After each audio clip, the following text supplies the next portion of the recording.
name is Elio Icaza. I'm a rising senior of industrial design at the Rhode Island School of Design.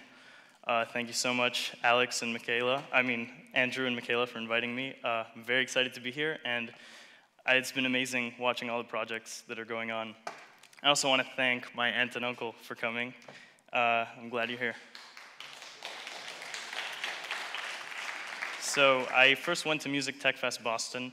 A friend told me about it, and I was really interested because of its focus on sound and music. And over the last year, I've been doing a variety of sound-related projects. I think sound is very interesting as a design constraint. Usually in industrial design or product design, we talk about visual and tactile constraints when we're designing objects and forms in space. And constraints are really parameters of people, parameters of the products we're making so that they work for a certain person. And sound is tactile as well. It's what's really interesting. It's vibration. It's something that you feel regardless of your level of ability. So in terms of ability, and in terms of designing with empathy, ultimately, so that we make products that matter for people, how do we begin to exclude people in our designs when we don't fully take into account all the senses that make up one's experience of products and life? And sound is something you feel regardless of, whether you're blind or deaf or even hard of hearing. Sound is something that still rings in your bones. If you put your hand against the speaker, you're still going to feel something. So my interest in designing with empathy and designing products really began after my freshman year at RISD. I was at a friend's house right after they let us out for winter break. Had my own hospital experience. I suffered second-degree burns on my hands, arms, and face. And unfortunately, it wasn't that bad. It was a cooking accident. The flame flashed. I was caught in the crossfire. But I've seen people since that have had much worse second-degree burns, third-degree actually, which is when your skin no longer heals. And it got me interested in designing for people who one day, hopefully I would never have to undergo the things they went, cancers, other forms, disabilities. How do you begin to design for those people and tell them you understand them when hopefully you'll never go through what they've gone through?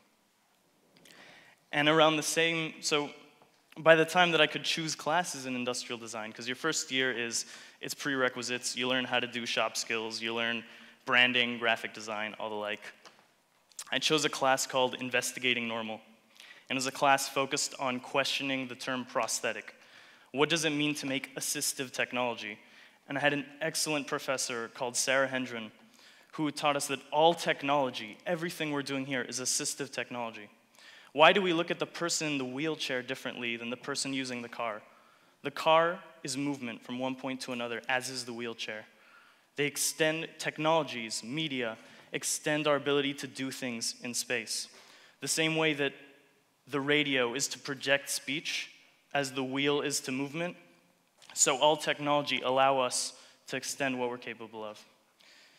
So around the same time I was taking this class, I enrolled in one called Hardware Hacking as musical and artistic expression, and it was making analog synths, just transistors and soldering and the like, no programming, and I joined the two.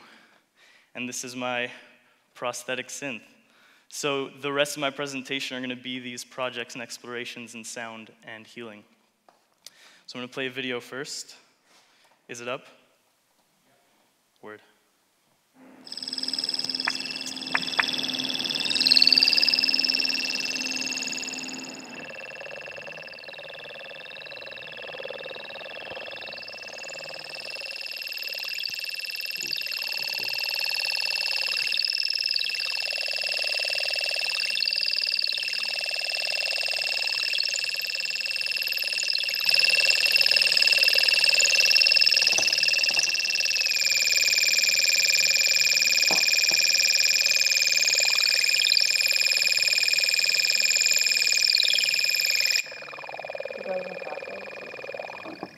Oh, it does.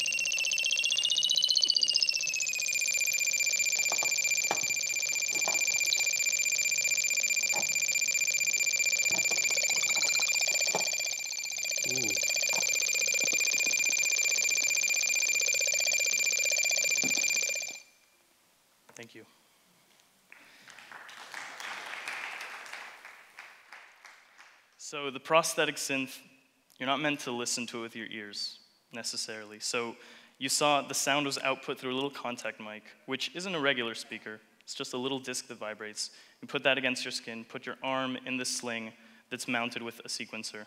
So I wanted to explore how do different sounds change us emotionally? How are we affected by certain qualities of sound? Did it feel like ants were crawling up your arm? Did it begin to bring sense back into that limb? Do higher notes cause us to be more excited? Deeper ones cause us to feel more relaxed? Can't reach deeper sounds yet, but it's a possibility. And so as an object of healing, it's really interesting. Could objects like these exist that through our use with them bridge some digital and physical divide and provide our own feedback? And actually yesterday there was a speaker that came in, and I think it was called BioBeats, and they made an amazing product. It's this stone that begins to produce sound along with your heart rate and your breathing, and there's no screen, just the speaker, and this is what I'm talking about, products that bridge your sense and your ability to feel. And as an object of performance, it's interesting as well.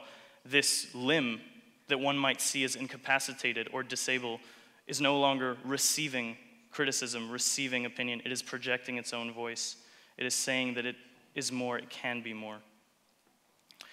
So here are the innards. You know, it's not a flat circuit board yet, but one day. And this is the strap that you put on your arm, feed the contact mic in, and this is the contact mic. This one goes into the sequencer, that's the little speaker. So part of the explorations for the prosthetic synth were part of this hardware hacking class. And we had a midterm presentation, and the midterm presentation is where you play your analog synths in whatever state they're in. If it's one button, hey, you're going somewhere. And I did the Balloon Induction Orchestra. I'm gonna skip straight to a photograph really quickly. I found this photograph online, and it's of the Dutch student orchestra playing for some elderly people. I think this was like 2 years ago. It's taken by a Dutch photographer. And the entire audience was given balloons. And the balloons amplified the sound of the orchestra, of the symphony. And you'd think that one wouldn't hold a concert for the deaf. But within the deaf and hard of hearing community, there are people that go to raves, because it's the energy, it's the movement, it's that vibration, that physical feeling that really brings them in. So for the Balloon Induction Orchestra, it was just my professor and a few friends in the audience. I played the sounds that you heard earlier and asked the audience to hold on to balloons and put in earplugs. And whether they wanted to block off their sense of hearing fully, which was so tough to do. I blocked my ear with everything, shirts, headphones. Anyway, I asked them to feel or focus on the feeling of the vibration going into the balloon, and whether they could sense something they heard and feel it as well. It was up to them, and they could do it if they were comfortable. And actually, I was told that the most exciting part was the feedback. So they were expecting kind of sounds coming from the speakers, but the moment some feedback was created, they felt it all through the balloon, and it was shocking. And so these explorations and sound, healing, and environments, really, that I was trying to create, I did once more. It was in September of last year. Most of these are from the fall of 2013.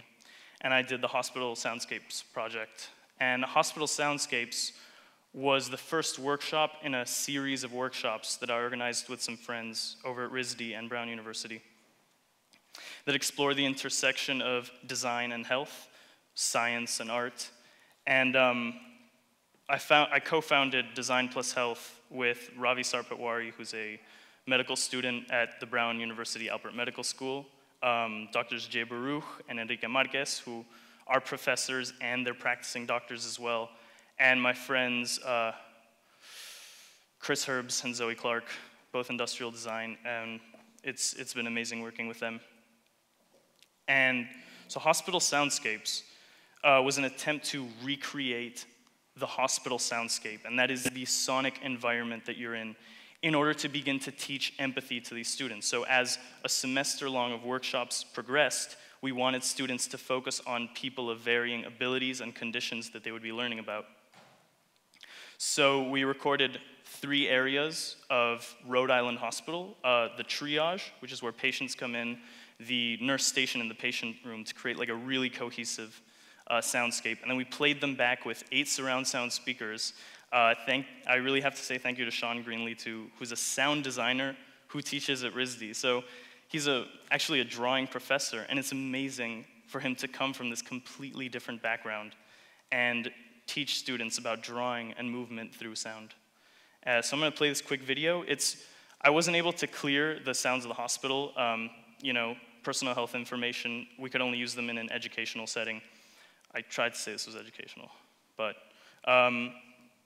these are the sounds of Muslim prayer that our professor had recorded on one of his trips to Morocco.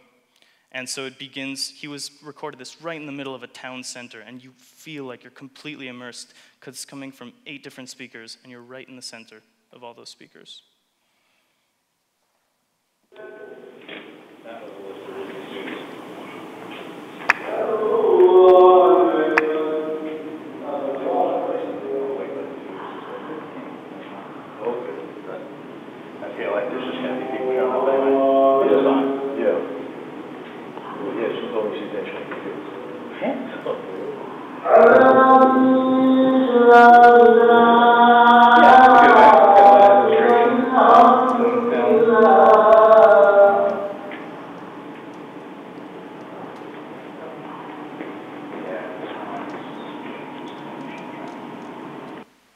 I mean, it was very beautiful to be surrounded by those sounds and the ability to feel like you're standing in a completely different environment. So here's a photograph of the students. We crowded them in the middle, put our speakers around them. So before I leave you, it's the end of my presentation. I'd just like to say, sound is physical as well. And what a lot of the projects are trying to do here is bridge all our senses in order to create experiences that are no longer isolated, no longer just photographs or just songs, but entire immersive experiences that are frankly completely possible, and they can begin to break away the boundaries between each other and see that we're really all the same. Thank you. Elio Icaza.